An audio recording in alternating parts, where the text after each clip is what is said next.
महाविकास आघाडीतील जागा वाटप मेरिटच्या आधारावर होईल असं विधान काँग्रेस प्रदेशाध्यक्ष नाना पटोले यांनी केलंय।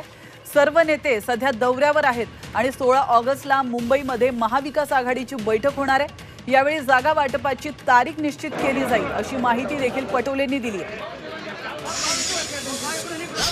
जागा वाटपाच्या बाबतची भूमिका आम्ही तुमच्याकडे पहिलेही मांडलेली आताही मांडतोय।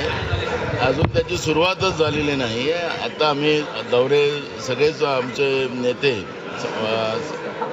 अलायन्सचे ते पण दौऱ्यावरच आहे। आता मुंबईला 16 तारखेला महाविकास आघाडीची एक जाहीर सभा आहे आणि त्याच्यामध्ये आम्ही सगळेजण बसून जागा वाटपाच्या मीटिंगची तारखा आम्ही फिक्स करू आणि त्याच्या आधारावर जागा वाटप होईल आणि मेरिटच्या आधारावर होईल।